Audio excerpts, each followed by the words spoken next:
Welcome to the Lovecars On The Grid podcast, your global motorsport roundup with me, Tiff, Needell and Paul Woodman.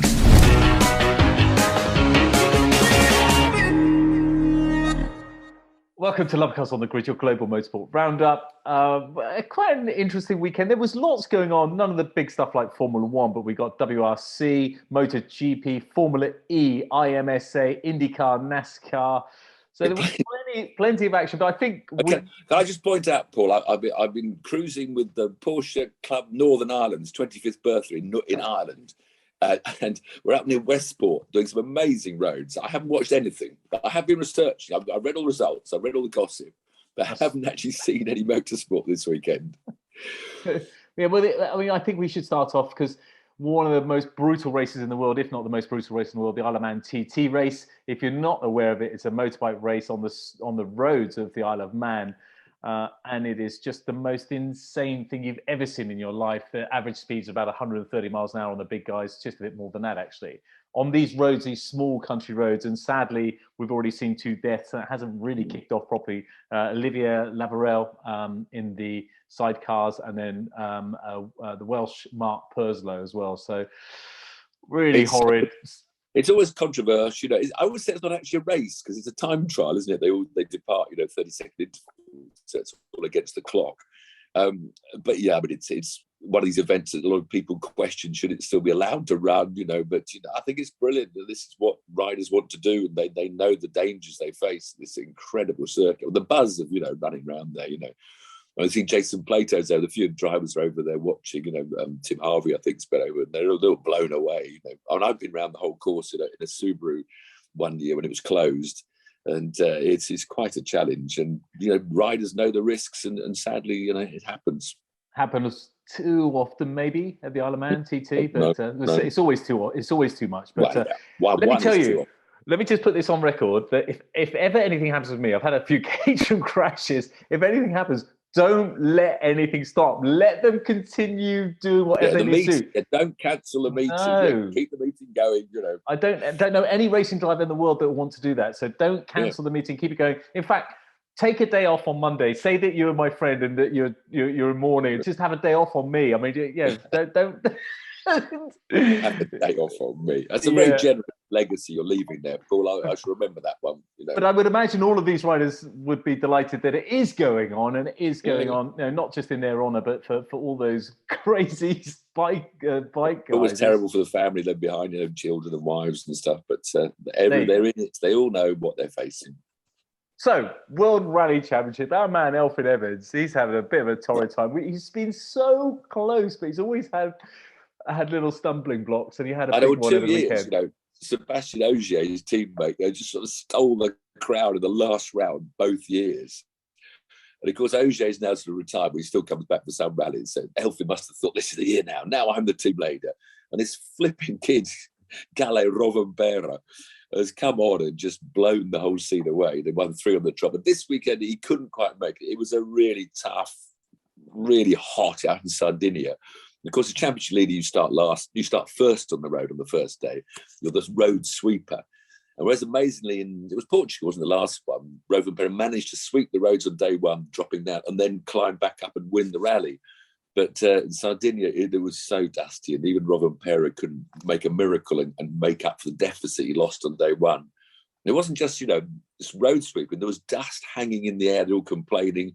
In Portugal, they ran 4-minute intervals between each car. And for some reason, they all moaned. They dropped to 3 minutes. And in 3 minutes, the dust cloud doesn't go away. So not only you're following, you might have got a cleaner road, but now some of them were actually stopping in some corners because they didn't know where they were. So really tough rally. But Elfyn out early on day one. That was the water leak. But it was Hyundai's weekend because they haven't won this year. They've had so many problems, these new rally cars with the hybrids. Ott Tanak, who was the sensation 3 or 4 years ago, was going to win every rally championship, finally got his first win since last October. So it was really Hyundai's weekend. They still had gearbox problems, both he and Thierry Neuville on the Saturday. They were lucky that they cancelled the last 2 stages on Saturday. And so they could limp home with their gearbox problems and get them fixed for the last day. Otherwise, they may not have won it at all. Neuville crashed out, though, trying to make up for the setbacks. But yeah, incredible. Rovanperä won. I was second. Oh, Craig Breen, of course, very good foot. I mean, just steady run. Craig did. Normally, Craig was a wild child when he was younger. It looks like he had a really steady run to get a really good result for Ford because they weren't quick. They just were solid and kept in there. It was another Hyundai. Daniel Sordo came third for the other Hyundai. Ford, Pierre Loubet was fourth. Well, yeah, incredible. Rovanperä got fifth in the end, didn't he? Quick shout, Chris Ingram, our British rider in the WRC2. Yeah, he came, what was 11th overall, fourth in the WRC2, but he leads the Junior Driver Championship in WRC2. So we got something good for the Brits to shout out for. Got Esker Bakalappi, he was dominating. He crashed out. Again, it was... What did you say about him doing a lappy? He was doing an extra lappy, was he? Esker Bakalappi, yeah, he does occasionally. He has some runs and doesn't do all the rallies either. I think Oliver Solberg they swapped with. So he joking was, about his name, Tiff. What's his? I know I didn't hear it, and I was still trying to remember pronouncing it. Yeah, lots of this rallying is so tough this year, and they're so fast through these stages that with the grip they've got. One small error and you can clip a rock and do a puncture, and Lappy hit a couple of rocks and ended up taking the rear suspension off the car. So it's a really tough year in the World Rally Championship, but it looks it's like always been tough. World Rally's always been tough. So. It's always been tight. It's always been tough. It's always been brutal on the cars. Yeah. So, what's next? MotoGP? So, yeah, that was the main cars. Yeah, so in the cars, World Rally Championship was the big event last weekend, but the bikes, of course, MotoGP out again in Barcelona. And it looks like Fabio Quartararo, who's just signed an extension to his contract because the Yamaha hasn't been working this year, but he's got it going and he's pulling clear. It looks like he's going to win the championship the second year running, the way on form, because he won quite easily in Barcelona after Alex Espargaro, the Aprilia driver, on pole, but he got beaten off the line and he was running second following Quartararo for the whole bloody race. And then he thought the penultimate lap was the last lap. And he backed off and dropped to fifth. So not good for Alex. But the Ducati boys had a nightmare. Hang on, but how would he think that? If surely if he thought it was penultimate lap, why would he drop down to fifth to slipstream and to get through, or to not to? I know. Well, yeah, we just backed right off. Probably I didn't see it. We probably sat up in the saddle, waved at his team. His team probably all saying that. Keep going. I didn't see how it worked. But yeah, the Ducati boys, Bagnaia, the factory Ducati, had a chance to win the title. But he was taken out first corner. This Japanese boy, Takaki Nakagami. I saw that. He's getting a bad. I saw the aftermath. He took out both Bagnaia and Rins at turn one with a diving, and he had some trouble in the last round as well with, I forget who was that with. So he's getting a bad name, and he's the sort of Honda protege, the Japanese Honda proteges, and he's got Marquez's best bits off the bike now. Marquez, so he's operating his shoulder, Marquez. So wish him the very best to try and recover this awful shoulder that's ruined his riding style. So he's been to America, had a big operation. Hopefully be back next year as good as he was, but we don't know. And Bastianini, the private Ducati Pramac tag, he dropped it. He crashed himself out. So not a good day for Ducatis. Not at all. Moto2, we keep on following our Brits. Jake Dixon qualified fourth. He's trying to get this podium. He's led and fallen. He's been third and fallen. At least he finished this time. He got fourth. So again, dicey. I think he led for a short while and then dropped back to third and trying to get. There's no easy series now. He's the Paul Woodman of Moto2. He can't get the podium. He keeps on getting close and can't get it. Jake, I feel you, buddy. I feel you. Sam Lowe's the other British rider in Moto2. He qualified sixth. He crashed out again. And Sam, I think that's 6 retirements on the trot, and how long he'll stay as a professional paid rider in Moto2, I don't know. He must be doubting his luck.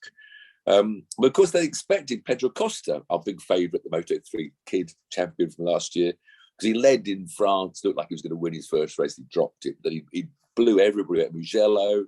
And the commentators were beginning to talk about, nobody's going to win another Moto2 race now that Costa's got his act together. He only qualified 12th and finished 6th, so he didn't blast through the field.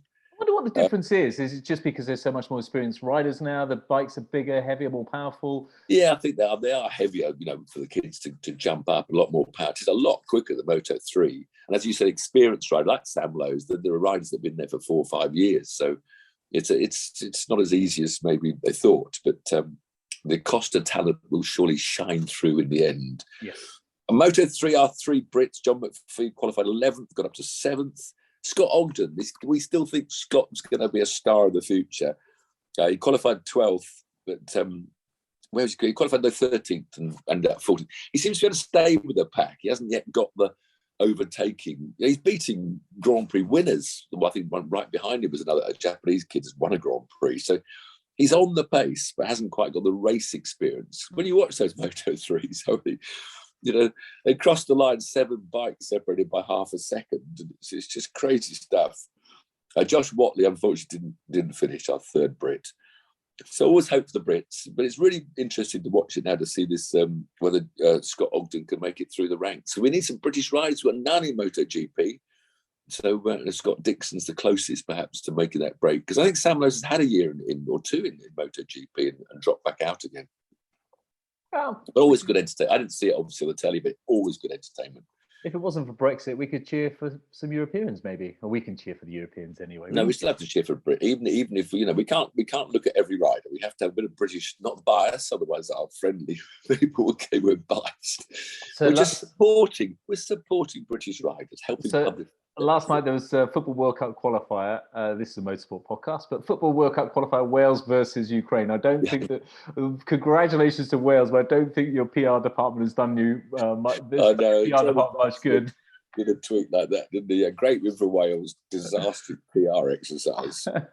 Yeah, exactly. And in fact, it looked like the Ukraine had the better chances, more shots on target. We just couldn't get one through. But we have to congratulate Wales. They're a British country, so we're torn there between our British loyalty and Ukraine support. So, we're digressing a little bit. It's quite funny because if Wales play anybody in any sport, typically I'd support Wales because they're as the crow flies about 6 miles away from my house. Well, my wife is half Welsh, Patsy's half Welsh, so I've got to support Wales. But if England play anyone, whatever, the nastiest, most awful country in the world, the Welsh would always support the other country, and it always makes me laugh. Anyway, we digress. Let's go to Formula E. Let's go to Jakarta. Yeah, good news for Britain. Good news. I think Jaguar always need a bit of good news. They're going through tough times as a manufacturer. I drive a Jaguar XF Sport Brakes. I'm a Jaguar fan. It's such a great British mark. Yeah. The what? Hendy. And so they won. It's Mitch Evans really seems to be the Formula E expert, and he was good with previous teams. And he's not. They started problems. He's only about fourth in the championship, and closing in. Stoffel Van Dorn, I think, leads it for Mercedes. He does, yeah. But he won this first Jakarta race. Apparently, it was a good track, good bit of overtaking towards the end. Great. Mitch Evans winning. Jake Dixon was the best Brit in sixth with the Andretti team, the American team, and Sam Bird, who was ninth. And Sam Bird was one of the kings of Formula E in the first early years, but he's unfortunately getting a bit blown away by his teammates. Of course, he's with Jaguar now. But Mitch Evans. So I did see, you're right. Stoffel Van Dorn is leading. Jean-Eric Vergine second. I did see remember last year when Extreme E did the picking up the rubbish on the beach? Formula E doing that as well yesterday in Jakarta. Oh, were they? Yeah, very good. They're saving the planet. I mean, it's a photo opportunity. That's rubbish PR. The Welsh Rugby Union, football FA, that was better PR beating, in my opinion. It's just staged. Okay, so Formula E, were you excited, or you didn't see any of it to be excited about? No.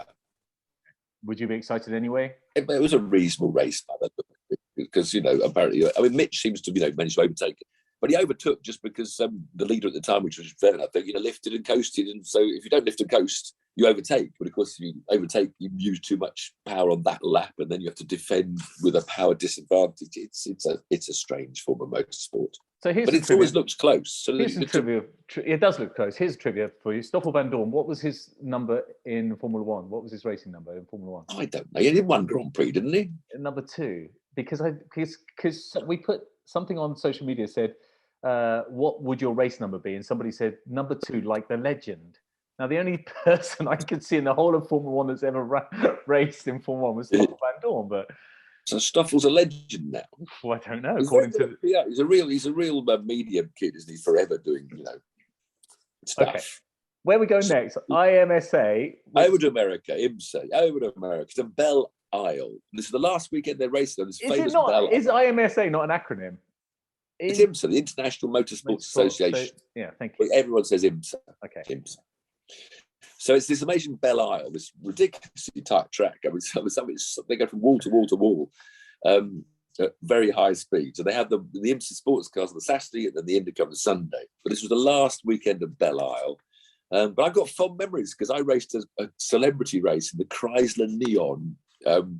And I flew out, it makes it best for me because I had to go on Concorde, the only way I could make the trip. Wow. So I had one trip on Concorde in my life, a one-way ticket to New York to get me to Detroit in time to race. So I shall forever be thankful for that because it was a wonderful experience on Concorde. And a bit of fun, the Chrysler Neon race.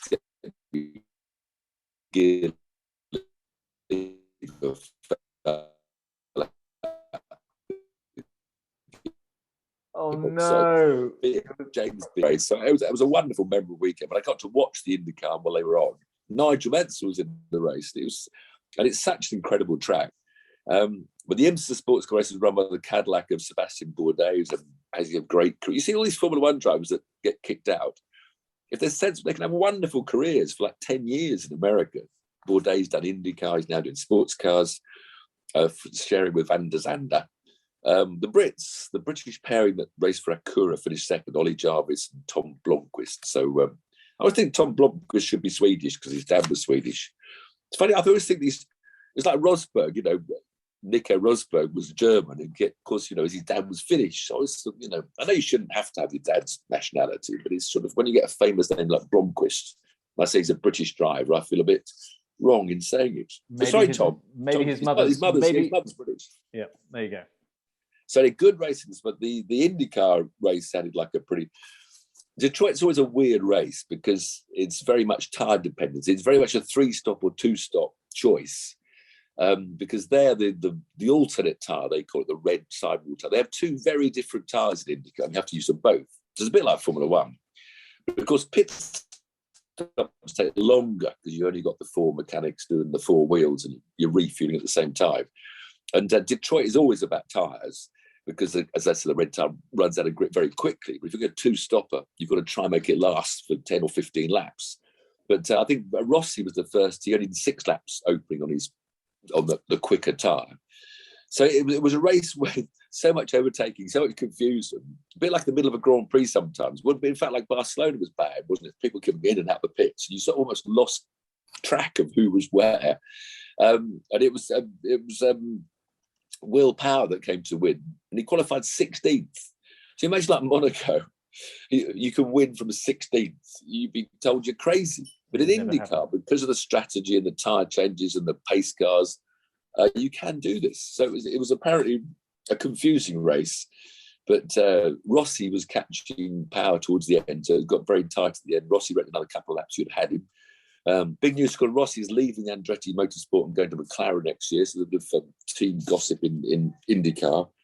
But Jack Harvey, our Brit out there, he was 15th or something. He's having a terrible year. He dropped out of Meyer Shank Racing because he thought Rahal Letterman was a bigger team. This would be his big break. And Rahal Letterman has just been terrible all year. I think Jack Quantum finished 15th in a race team. He's finished in the top 3 or 4 in the past with his old Meyer Shank team. So I feel sorry for Jack. Rahal Letterman's just having an awful year. It's funny when they're all the cars the same and everybody thinks, you should be able to be as quick as anybody. And yet they just can't seem to get a setup that works, even though they've got the same chassis as everybody else. It's a funny world. If I was talking about Prema power, you have to get a Prema car in Formula 4 or Formula 3 or Formula 2 because Prema power was win. I've just read this morning that one of the Formula 4 winners, Prema, has been disqualified for an illegal car. But this is, what happens in these junior formulas when they're all the same car.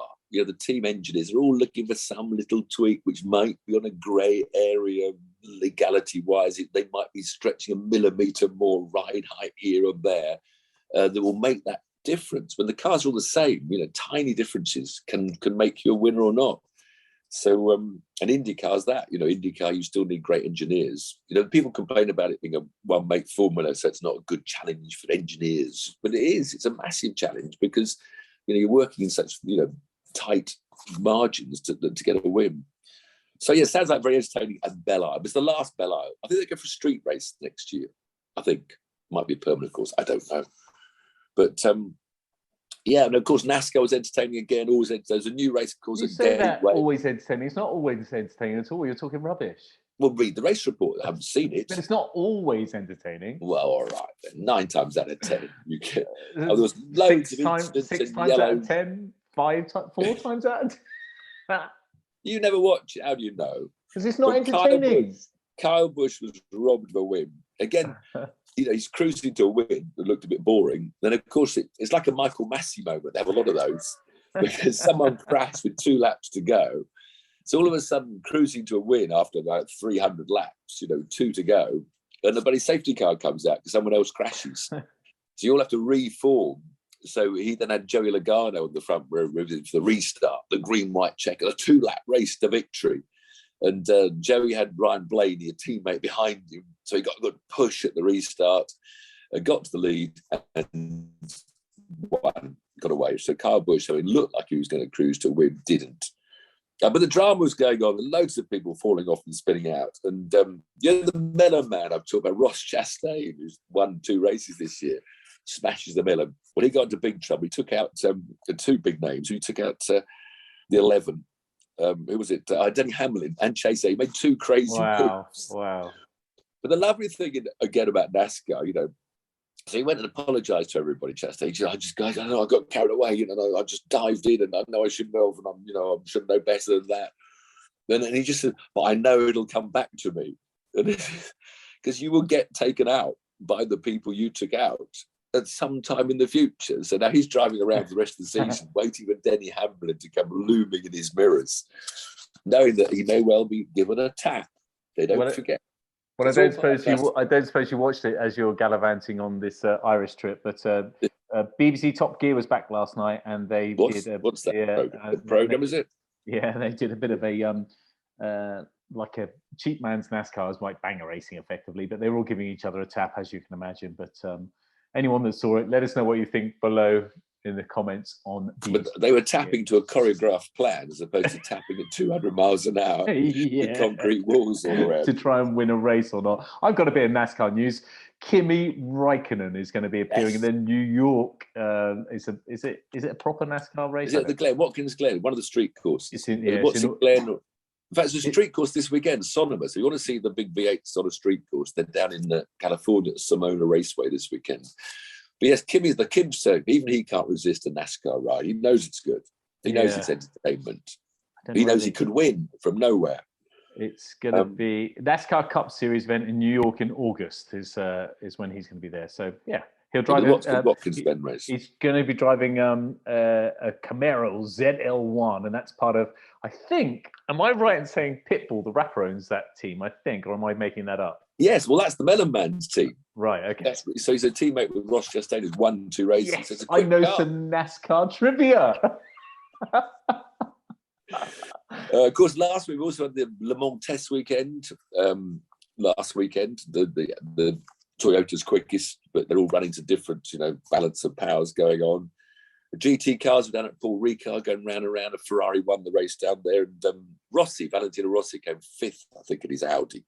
So GT action, lots going on. TT keep on going all this week. And we've got a busy week coming up. So we have got Le Mans, of course, which is going to be pretty epic.